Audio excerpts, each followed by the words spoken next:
Ajá. Entonces, pues no estuve en la clase con usted la semana pasada, pero tampoco lo encontré en la noche. Entonces, quería hablarle por acá. Disculpe. Entonces, por eso ingresó ahora. Sí, perdone, la verdad es que fue la manera más rápida que Sí, logré de ponerme en contacto con usted. lo que pasó es que nos cerraron la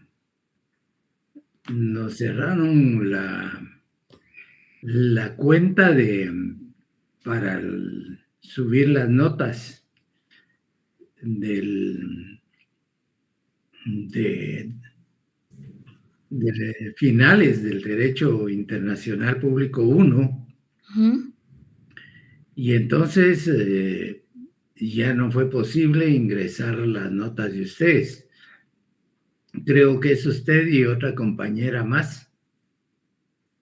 Eh, y la forma en que lo vamos a hacer, porque ya no hay eh, posibilidades de que, de que se haga así fácil porque el control académico tiene que ser por medio de un expediente. Entonces, por ahí lo voy a ingresar y luego ya les va a aparecer la nota. Ok. Ujú. Disculpe, la verdad es que le haya tenido que hablar por acá, pero muchísimas gracias. Pues si se logra hacer el cambio pues de la nota, yo le agradezco bastante, ¿verdad? Sí, sí, vamos a hacer el,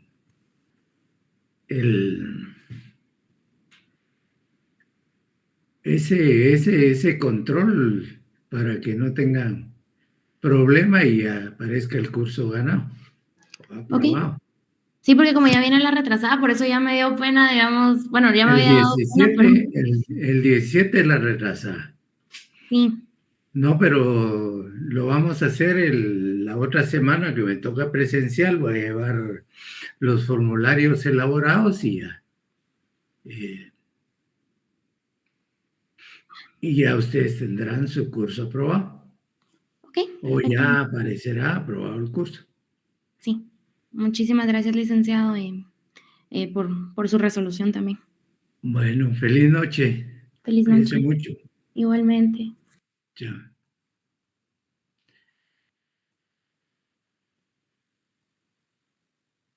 Vamos a esperar un momentito más a ver si ingresan algunos más o algunos nos piden eh, ingresar.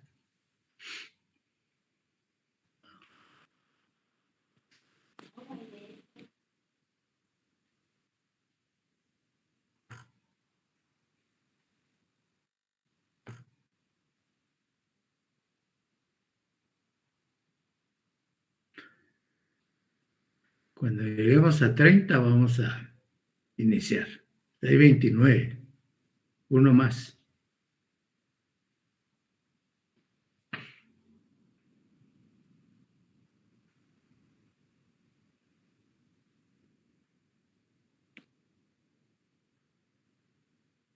Bueno, iniciemos con nuestra clase del día de hoy de forma virtual. Hubo necesidad de cambiar el enlace porque no me aparecía clase para el día viernes, el día hoy, entonces volvimos a crear el, el salón y se cambió el enlace y por esa razón hicimos ese cambio. Pero seguimos nosotros en siguiendo o continuamos con nuestro programa de estudios. Analizamos ya lo que lo que es la comunidad internacional de estados, ya vimos ese tipo de sociedades, ya vimos las relaciones internacionales que se establecen entre estados y la estructura fundamental de las diversas organizaciones internacionales, que algunas son de carácter universal, otras serán de carácter regional y otras subregionales, pero sin embargo, a la par de todas esas, coexisten otro tipo de organizaciones con objetivos y principios precisos que van encaminados a la búsqueda de acciones, ya sea de carácter privado, pero que puedan tener impacto en el mundo global, o sea, en todos los estados a nivel internacional. Hablábamos entonces del grupo G7, del grupo de los 20, hablamos de la CELAC, hablamos del SICA, hablamos de la OEA y de la Unión Europea, de entre otras formas estructurales e integración de los estados para, de manera conjunta, poder responder de mejor forma frente a otros bloques con la finalidad de obtener, por supuesto, desarrollo, el desarrollo ya sea económico, social, cultural, dependiendo de las áreas de que se traten, para sus propias poblaciones. Siempre van buscando la finalidad, o entre paréntesis, la idea principal de favorecer a sus propias poblaciones y hacerles un tanto la vida más fácil. Vamos a hablar ahora del otro punto, aun y cuando dejamos avanzado en la anterior clase de lo que eran las cumbres presidenciales, las cumbres regionales, las cumbres de cualquier otro grupo que van también en esa línea de buscar diálogos, puntos de acercamiento, de buscar similitudes, de aplacar las divergencias y consolidar los apoyos, la solidaridad que debe de existir dentro de los pueblos y los estados del mundo. Para definir lo que es una cumbre internacional, vamos a decir que cumbre en su sentido más amplio es el cumen, es lo más alto que pueda derivarse, ya sea en el aspecto de la naturaleza. Hablamos de las cumbres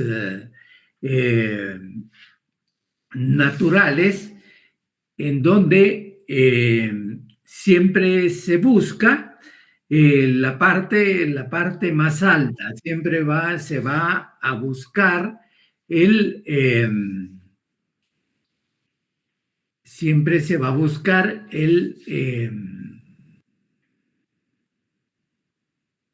la cima de lo que puede ser un punto alto de una cordillera, de una montaña, de un volcán. Entonces, en ese sentido, decimos cumbre es la parte más alta, es el cumen, dice, el pronunciamiento, el pico más alto de un lugar. Y traspolando, perdón, esta idea a lo que son las cumbres o reuniones de los más altos representantes de un Estado, como pueden ser los jefes, como pueden ser primeros ministros, dependiendo de la forma organizativa de cada uno a nivel administrativo. Entonces, hablamos de las cumbres presidenciales y decimos que estas son las instancias, cumbres presidenciales, si gustan, anotan por ahí. Cumbres presidenciales son instancias que permiten analizar mediante un proceso de diálogo, son instancias que permiten analizar mediante un proceso de diálogo similitudes, divergencias de los problemas que ocurren en los países que intervienen en esa cumbre, ya sea desempeñando un papel relevante y siempre buscando soluciones a los conflictos a través de los medios pacíficos que establece el derecho internacional, con la finalidad de que se resuelva un conflicto que puede dar lugar en un momento determinado o puede derivar en la afectación de la paz, ya sea que se produzca dentro de dos estados o de la paz que pueda afectar un sector o un grupo de estados, un bloque de estados, toda vez que se crea una serie de acciones hostiles que a quienes afecta en definitiva es a la propia población. Entonces, estas cumbres buscan en todo sentido que los jefes de Estado, que los presidentes, que los primeros ministros, que comparecen a las mismas y que han sido convocados con una finalidad determinada para, ya sea para tratar de un asunto específico o para tratar diversos asuntos, busquen de manera racionada y dialogada el establecimiento de distensión al máximo nivel para establecer la solidaridad, establecer la cooperación que pueda darse dentro de los mismos. Y como ejemplos de estas cumbres presidenciales, encontramos de forma diversa a nivel universal la participación de presidentes que ya sea de forma multilateral, de forma bilateral, lleguen a establecer consensos determinados para solventar un conflicto de manera concreta. A nivel del hemisferio americano, tenemos que se han producido una diversidad de cumbres, dentro de las cuales destacan las cumbres iberoamericanas de presidentes, en donde se reúnen en determinados estados, que son los que organizan y promueven el desarrollo de esa reunión de jefes de estados, de esa reunión presidencial, en la que, como les decía, encontramos como parte de ellas las cumbres iberoamericanas de presidentes, que dice que fue patrocinada por el Reino de España, el Reino Español, en el año de 1991, en el cual surgió un ente, de hecho hice porque no es de derecho, constituido por los gobernantes de España y los de América Latina. Entonces, con el objeto de constituir un foro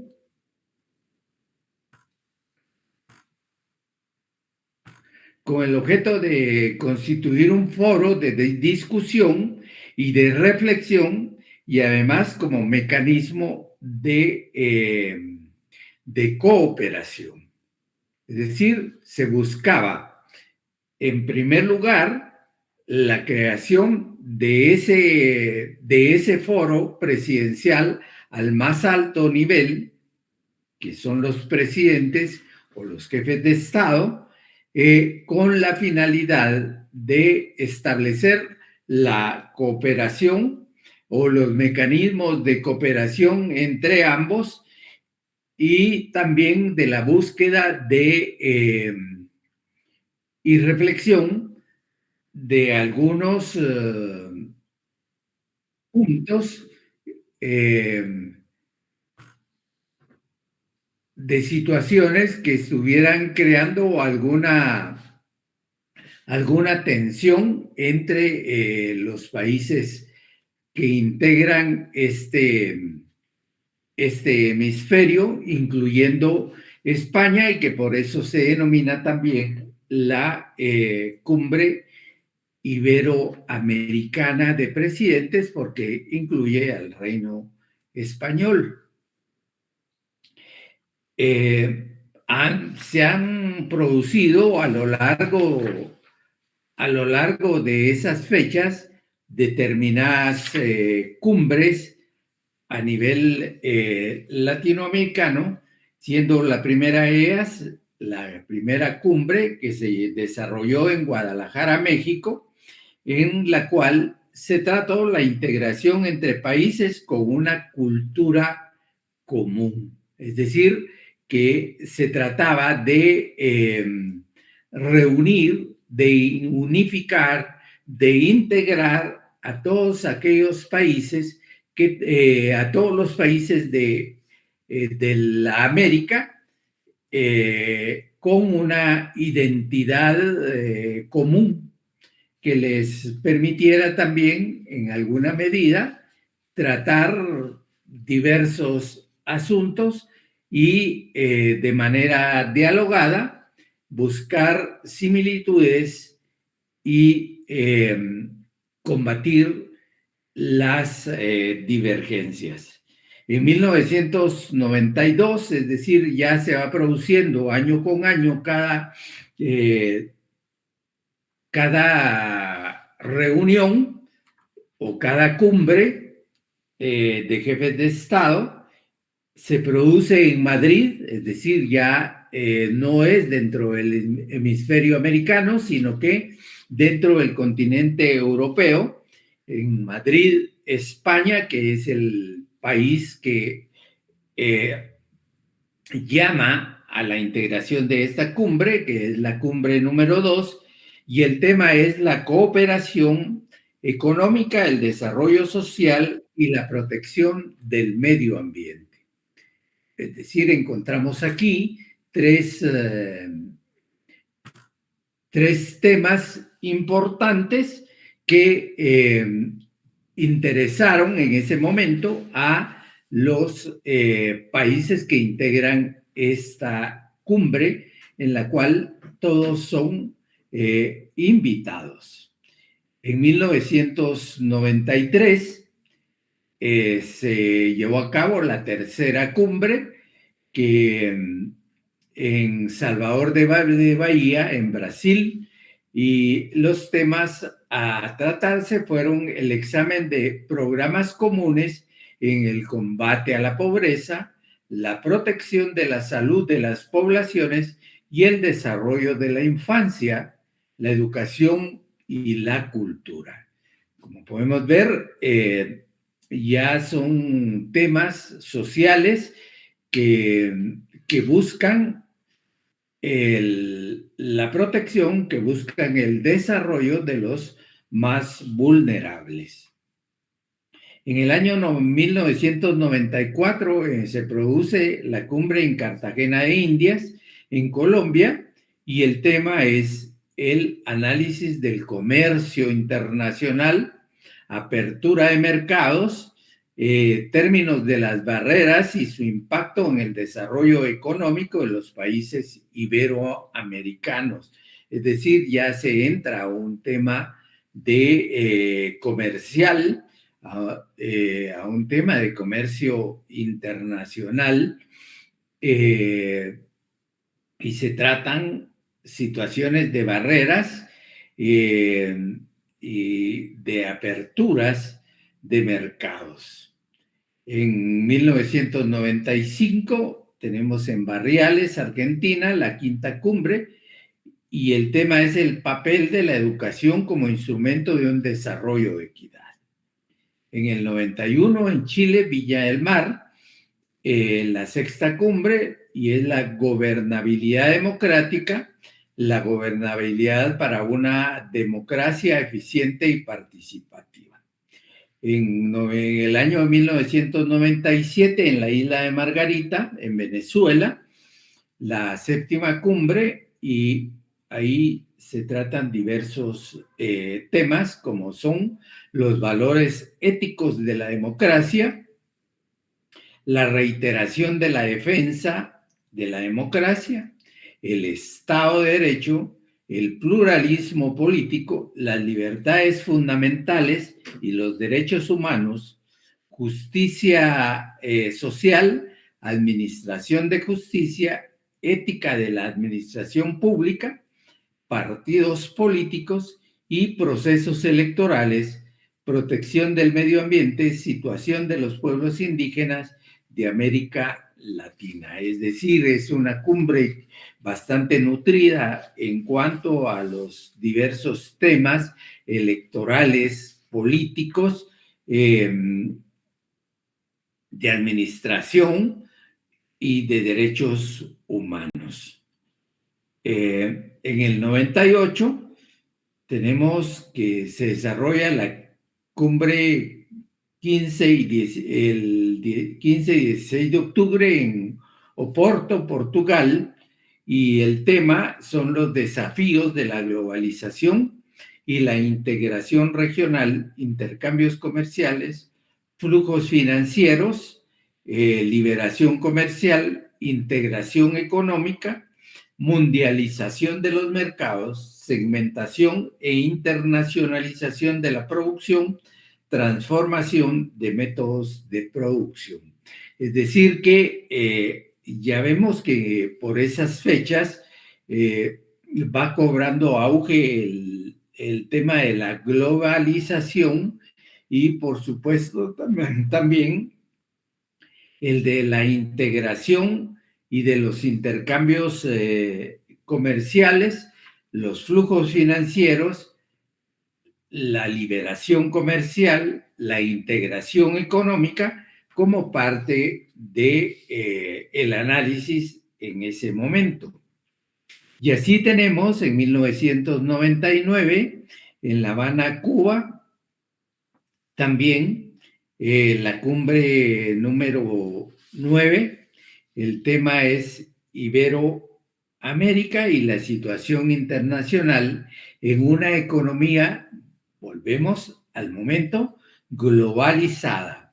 Se reiteró el término, el firme compromiso de cada uno de los gobiernos de fortalecer y hacer efectivo el funcionamiento de instituciones democráticas, el pluralismo político y el Estado de Derecho y el respeto de los derechos humanos y libertades fundamentales, incluido el derecho al desarrollo.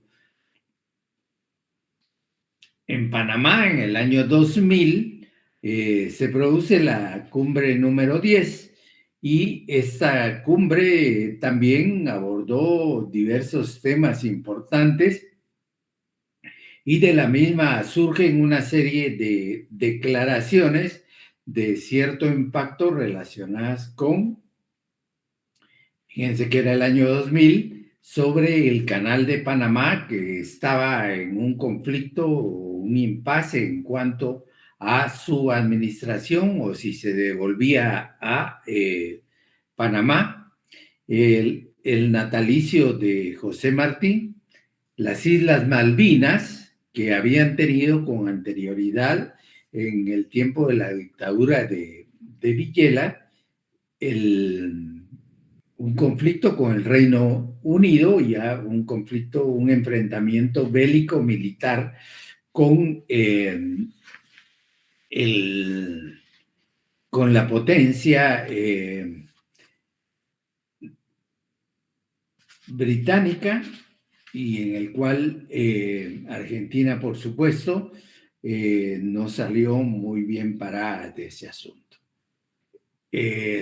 Hay también una declaración sobre el foro de la propiedad intelectual que ya para ese entonces ya se ha creado la Organización Mundial del Comercio y la OMPI, que es la Organización Mundial de la Propiedad Intelectual.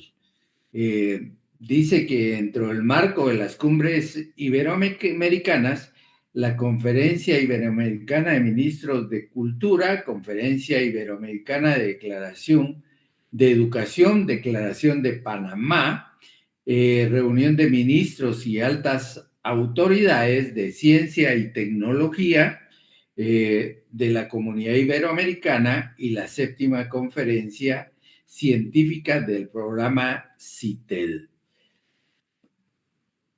Tenemos en el 2001 también se llevó a cabo una reunión de jefes de Estado en donde trataron diversos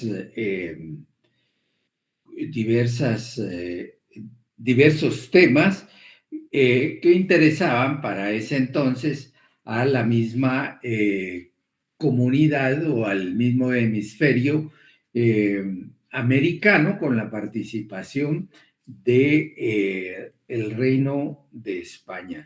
Se llevó a cabo también en el año del 2021, reciente, con el presidente Joe Biden, una reunión en California, en donde se impidió la participación de algunos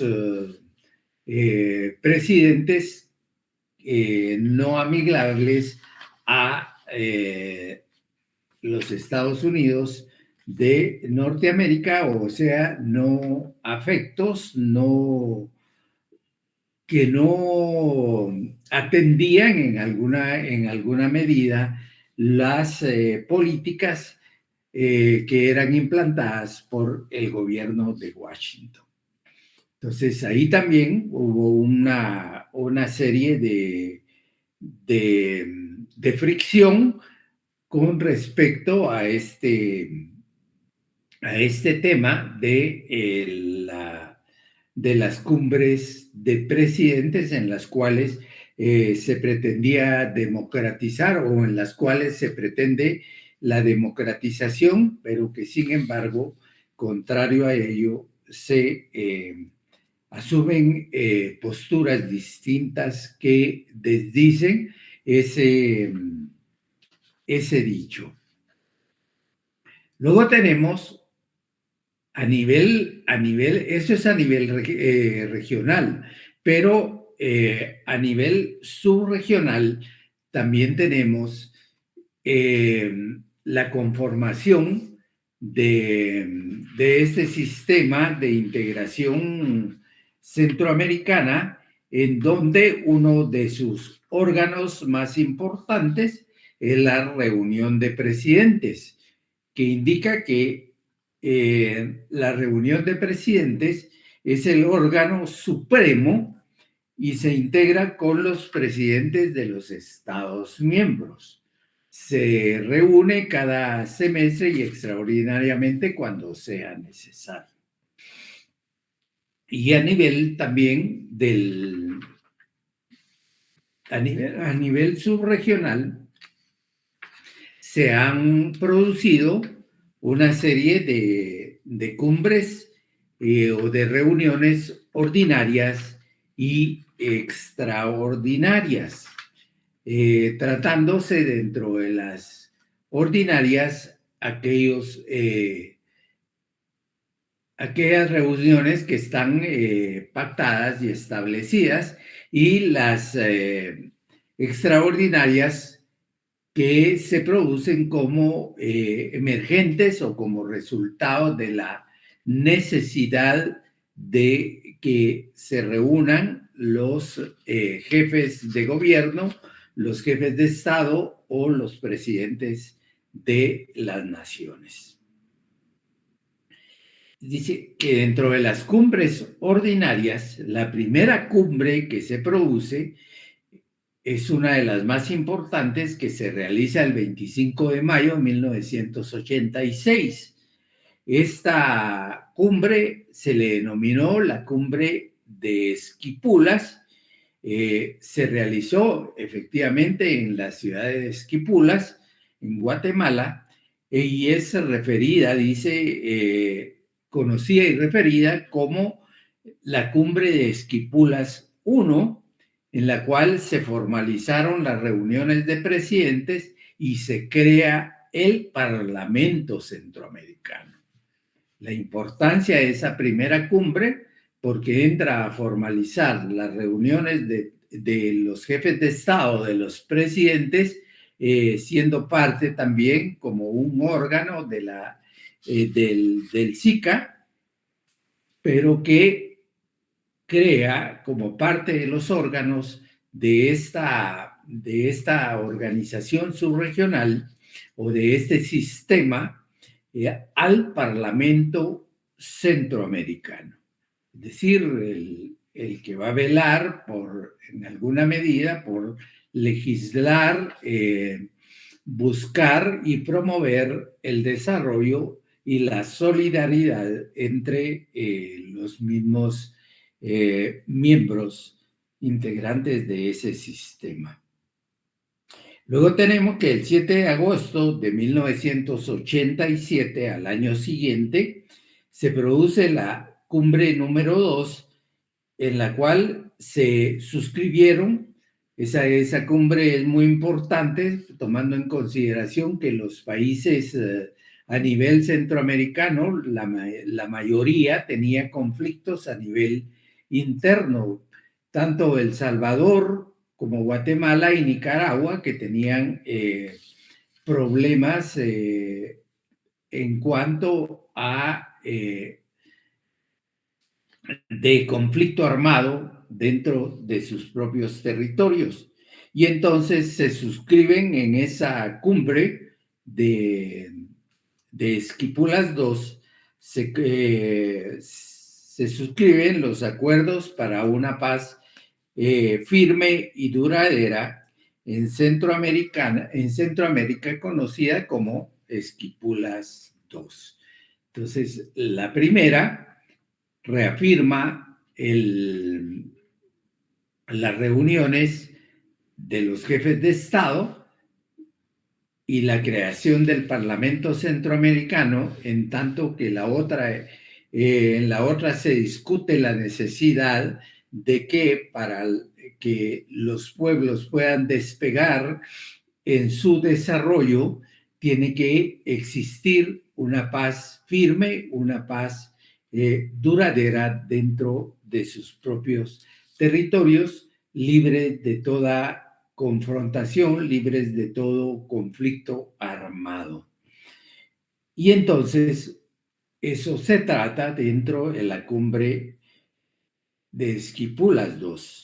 Luego tenemos que la tercera cumbre que se realiza en Costa Rica, en donde se revisa el compromiso de un cumplimiento total e inexcusable, dice, de los compromisos contraídos para el diálogo, la concertación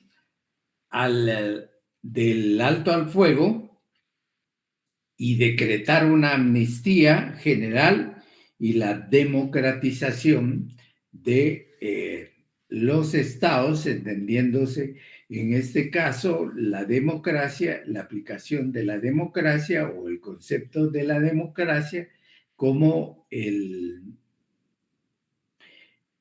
concepto de la democracia en donde las poblaciones comparecen a cada determinado tiempo a elegir a sus respectivos gobernantes, lo que denomina una democracia representativa. En la cumbre de 1989, que es la cuarta, El Salvador, el presidente de Nicaragua, Daniel Ortega, anuncia su disposición a un proceso de democratización y de reconciliación nacional. Tenemos la cumbre número 7, en la que los gobernantes convienen en que la contra nicaragüense depusiera las armas en un plazo de 120 días y que mediante el diálogo se procediera también a la desmovilización de la guerrilla salvadoreña del Frente Farabundo Martí para la Liberación Nacional, el FMLN. Es decir, se buscaba establecer o llevar a su mayor extensión la paz en los diversos pueblos y en los diversos estados del territorio centroamericano. Luego la sexta cumbre, en la cual se realiza una condena al FMLN por continuar activo dentro de el territorio salvadoreño. Y entonces, en esa cumbre lo que se realiza es una condena al actuar del frente por esa actuación.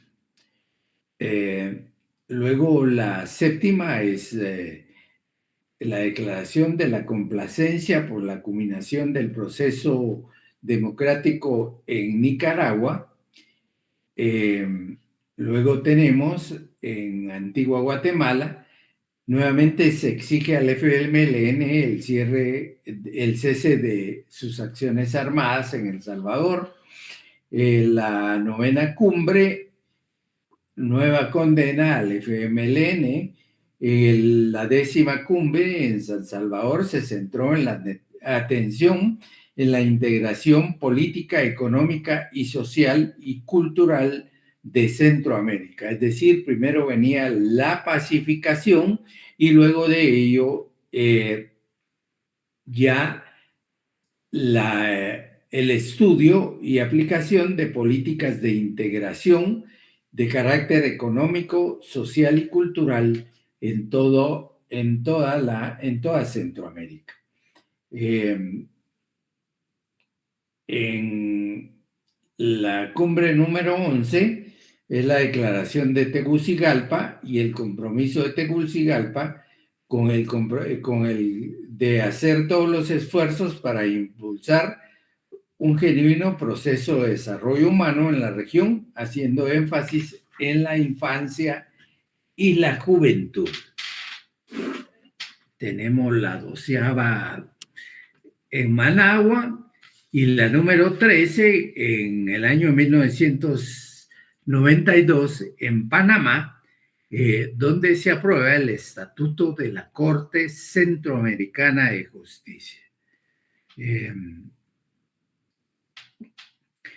la 14ª cumbre se aprueban, se hacen diversas declaraciones y se adoptan distintos, el protocolo de Guatemala, y se firman varios convenios internacionales, el Tratado de Asistencia Legal Mutua en Asuntos Penales, el Convenio Regional sobre Cambios Climáticos, el Convenio Regional para el Manejo y Conservación de Ecosistemas Naturales y Forestales y el Desarrollo de Plantaciones Forestales, el Convenio Constitutivo de la Comisión Centroamericana Permanente para erradicar de la producción, el tráfico, el consumo y el uso ilícito de estupefacientes.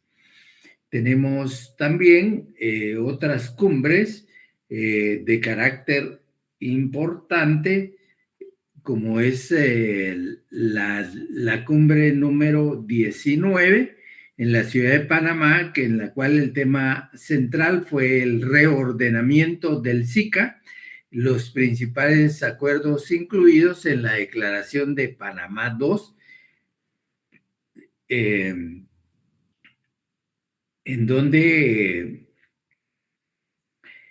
se dan algunos elementos para el Parlamento Centroamericano, para el Parlacén, con respecto al presupuesto, a homologar la elección de los diputados, reducir privilegios e inmunidades de los diputados. Ya con relación a eso existía determinada aversión por algunos de los países como Costa Rica y Panamá, que no querían formar parte de este Parlamento Centroamericano. Luego, con respecto a la Corte Suprema de Justicia, en esa cumbre se trata de reducir el número de magistrados de 3 a 1 por país, disminuir privilegios, fortalecer la competencia de la Corte Centroamericana en el área comercial, derogar un estatuto de la Corte que le otorga competencia para incidir en conflictos, y así se producen otras cumbres, como es la cumbre 23, que concluye la Declaración de Belice, en la cual se trató temas referentes a la integración centroamericana, República Dominicana, Unión Aduanera, imagínense, estadística del Sistema de Integración Centroamericana, programas de limitación de armamentos en Centroamérica, desastres naturales, el TLC causa, es decir, un tratado de libre comercio a nivel centroamericano, una cumbre extraordinaria de las Américas y la resolución especial sobre crisis cafetalera, tomando en consideración que la mayoría de países son cafetaleros. Luego tenemos las cumbres extraordinarias, en las cuales se tratan una diversidad de problemas, tanto derivados de situaciones provocadas por la propia naturaleza, como lo fue en el año 1999, en la reunión de Antigua Guatemala, donde se trataron temas relacionados con el huracán Mitch, reconstrucción y transformación de Centroamérica, deuda externa, cooperación financiera, comercio, e inversión, la migración, la democracia, es decir, se trataron diversos temas en esa reunión, pero dentro de todos estaban los que referentes a los desastres ocasionados por el huracán Mitch. En la reunión extraordinaria en San Salvador en el año 2000, se trata de la política macroeconómica, política económica sectorial, infraestructura política. Y luego tenemos otro tipo de cumbres, como son las cumbres de presidentes de Centroamérica, inmersas dentro de lo que se denominó el Plan Puebla-Panamá, conocido como el Proyecto de Desarrollo e Integración de Mesoamérica o Proyecto Mesoamericano. Fue formalmente lanzado el 15 de junio del 2001 en la cumbre extraordinaria de presidentes en Tuxtla, México, y su objetivo era potenciar la riqueza humana y ecología en Mesoamérica, estrategia de desarrollo, y adoptó 8 iniciativas, 70 proyectos, e impulsó el impulsor del proyecto fue Vicente Fox. Dice que de manera original este proyecto del plan se integró con Belice, Costa Rica, El Salvador, Guatemala, Honduras, Panamá y México. Estados de Guerrero, Veracruz, Puebla, Oaxaca, Tabasco, Campeche, Yucatán, Quintana Roo, Chiapas. Posteriormente ingresó Colombia y la República Dominicana, que manifestaba el deseo de integrarse. También dentro de ese marco de cumbres de presidentes están las cumbres temáticas de los presidentes de Centroamérica, y estas son las que han tratado temas específicos como por ejemplo de energía, paz, ecología y desarrollo. Han sido en algunos casos binacionales, en otros trinacionales, y en diversos casos han contado con la presencia de la República de Guatemala, la República Dominicana. En otras ocasiones, los presidentes de Centroamérica, como bloque regional, se han reunido con altas autoridades de Taiwán, Japón, Unión Europea y Alemania para tratar en forma de bloque los distintos proyectos de carácter comercial, de carácter económico, de carácter social que pueda derivarse de este tipo de, con estas estructuras también más grandes, con estas posibilidades de mercados más amplios, que sirvan para ayudar también a las diversas poblaciones. Vamos a analizar entonces otro tema, habiendo combinado con lo relacionado a las cumbres universales, presidenciales, y las cumbres regionales y subregionales, como son las cumbres del SICA, las cumbres temáticas. Vamos a analizar el otro punto, aunque ya casi no nos queda tiempo, pero podemos esbozar algunas situaciones generales. Y dentro de ella está lo que se denomina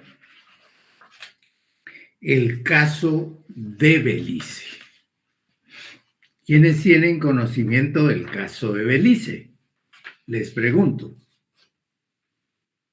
que es un problema que aqueja a la República de Guatemala, por cuanto que en esa parte no se ha definido los límites territoriales, los límites marítimos y podríamos decir de algunas islas que existen en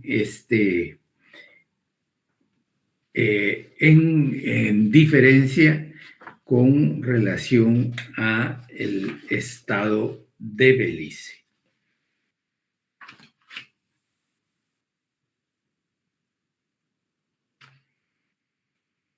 ¿Quiénes tienen conocimiento de ese?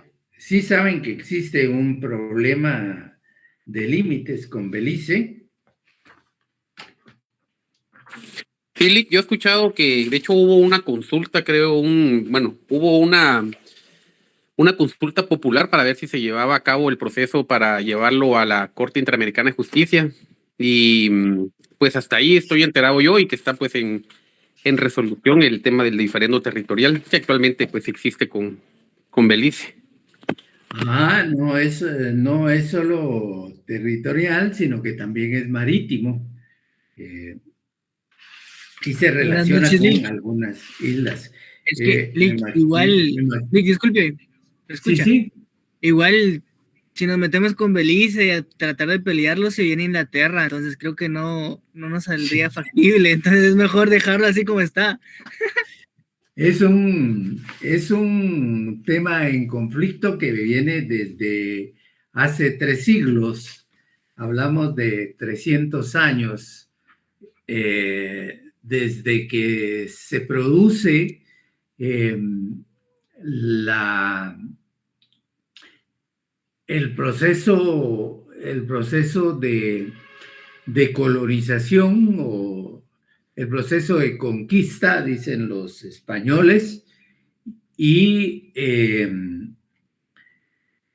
la penetración del Reino Unido a través de sus corsarios, cuando tenían licencia de corso otorgada por el rey del Reino Unido, y que asolaban toda la parte del Mar Caribe y del Atlántico de los estados de Centroamérica, porque afectaba no solo a Guatemala en la parte de lo que hoy conocemos como Belice, sino que también afectaba en alguna medida a los estados de Honduras, Nicaragua en la Mosquitia y Costa Rica, que también se veían afectados por la participación de estos corsarios, de estos piratas que saqueaban y asaltaban los galeones españoles que venían de la América del Sur, cargados de plata, cargados de oro, cargados de una serie de minerales, de maderas que extraían de todos esos continentes, del continente sudamericano y del Caribe, por supuesto, de todas las islas estas, en donde también se producía eso. Entonces tenemos que el primer proceso de acercamiento para el establecimiento de límites se produce como resultado de la incursión inglesa dentro de territorio beliceño, en donde España en alguna forma le otorga derechos de usufructo del palo de tinte, el cual es considerado en el Reino Unido como una madera de importancia, de una madera considerablemente útil para el desarrollo industrial hablemos de ese reino. Entonces tenemos que se producen durante ese tiempo, tomando en consideración de que España estaba a cada tanto en guerra o declaraciones de guerra, ya sea apoyando a Francia, ya sea en conflicto directo con Inglaterra, en los cuales había perdido también. Entonces Inglaterra la obliga a firmar una serie de tratados importantes, como son en el año 1763 los tratados de París, en donde España reconoce a Inglaterra el derecho al corte de palo de tinte, y España no renuncia a su soberanía sobre Belice, solamente otorga a Inglaterra una servidumbre sobre Belice. En 1783 también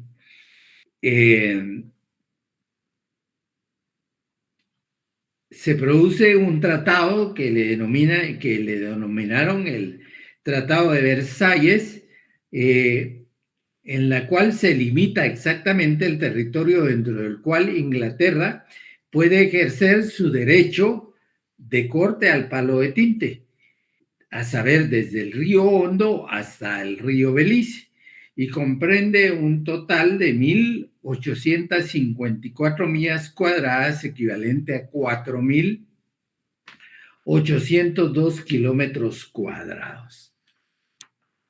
Le otorgaron a Inglaterra el derecho a un usufructo, y España siempre se reservó la soberanía. Luego se produce el Tratado de Londres en 1786, se reafirma la soberanía española y el compromiso por parte de Inglaterra de respetarla. Se extiende el territorio usufructuado hasta el río Sibún y comprende aproximadamente 727 millas cuadradas, equivalente a 1,882 kilómetros cuadrados. Además, se les otorga a los ingleses el derecho de pesca hasta las islas cercanas. Y España continúa reservándose ese derecho.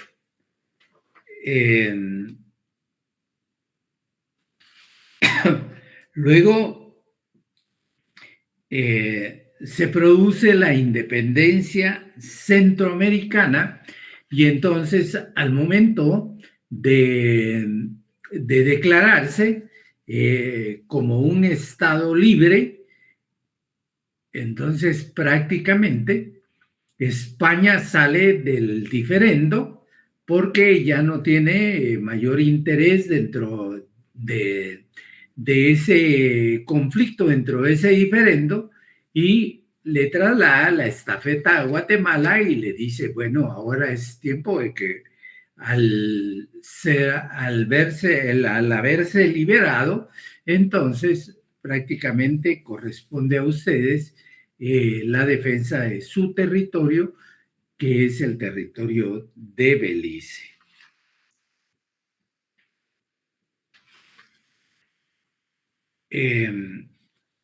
Luego tenemos que en 1850 se produce un tratado, pero ya no entre Guatemala ni dentro, ni Guatemala con Gran Bretaña, ni España, Gran Bretaña, sino que este tratado se produce entre Estados Unidos y el Reino Unido de España, que tenía como finalidad el interés del establecimiento o de la creación de un canal interoceánico a nivel de Centroamérica. Y dice, se obtiene un acuerdo para la construcción de un canal en Centroamérica y el compromiso formal de Gran Bretaña de no adherir más territorios en Centroamérica, de no adherir más territorios en Centroamérica, un compromiso que adquiere a través de ese tratado Clayton-Bulwer. Y en 1855, 5 años después, se suprime la cuestión de Belice y se establecen los pretendidos límites hasta el río Sarstum. Y notemos que aquí, como han avanzado, dice el autor, ya hasta el sur y afortunadamente paran en el río Sarstum.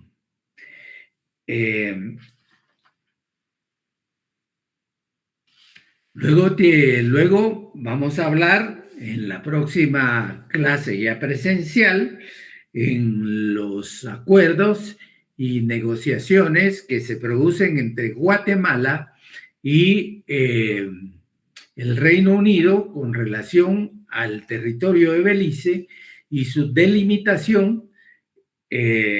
Vamos a hablar de un tratado que es de suma importancia, un tratado de carácter principal, y vamos a ver por qué se produce y por qué Guatemala, a través del mismo, le adjudica el territorio de Belice o la parte del territorio que venía poseyendo Inglaterra, se lo adjudica a ese Reino Unido. Vamos a ver los filibusteros, que eran una organización de piratas, eran grupos vandálicos que ejercían la piratería y que asolaban también toda la parte de la Mosquitia caribeña y también habían penetrado a Belice. Eso lo vamos a tratar en el próximo miércoles, día de clase. Vamos a hablar del tratado adicional, pero lo que quiero que tengamos como un antecedente claro es que este conflicto que se ha extendido hasta la actualidad ha tenido diversos actores, ha tenido diversas fases y hasta llegar a la actualidad en la cual los pueblos inmersos dentro de ese tema, dentro de la divergencia, han acordado que este tema sea dilucidado a través de un órgano jurisdiccional, como lo fue propuesto por el secretario general de la OEA en su momento, y que básicamente ahí es donde nos encontramos. Lo vamos a ver, vamos a analizar el tema de manera muy general, muy superficial, sin hacer ahondamientos dentro en la situación que se da con relación a Belice. Entonces, les voy a desear una feliz noche, un feliz fin de semana. Si no tienen algún comentario, si no tienen alguna duda con respecto a los dos temas que vimos en esta noche. Y si no, descansen. Vayan a cenar. Si no han cenado, Lick, perdone, buenas o noches. vayan. Cuídense mucho entonces. Lick, perdóneme, escúchala. Licenciado, muchas gracias. ¿Alguien decía que le perdonáramos? Señor Cis Carrillo, ¿no? Yo, Lick, disculpe. Sí, Yo no, yo, Alfredo. Lick, Alfredo, sí, una consulta. La información que usted ahorita compartió, ¿está de algún libro o de algún texto? Solo para atenderlo un poquito uno para poderla de repente, porque no pudimos copiar, póngale todo, pero sí está para poder Sí. repasar, no sé si. Sí. Tenemos el libro de Derecho Internacional Público del doctor Larios Ochaita en su octava edición. En las páginas, lo que vimos fueron las páginas, ahorita les digo, en las páginas 405 y 417 en adelante, hasta donde se producen las cumbres temáticas. Ya, gracias, vamos a buscarlo entonces. Y de todas maneras, yo les voy a, con relación a los primeros 2 puntos, o a los primeros puntos de la unidad, el punto número 1, 1.2, 1.1, se los vamos a tratar de resumir y les vamos a compartir ese resumen que vamos a subir al Classroom. La gracia, Lick, lo agradeceríamos ahí un montón y muchas gracias ahí por ello, Lick, de antemano. Y feliz noche. Perfecto. Estamos a la orden. El doctor es Carlos Larios Ochaita, que en paz descanse, y es la 8ª edición. Gracias, Lick, feliz noche, buen provecho. Bueno, igualmente, cuídense mucho.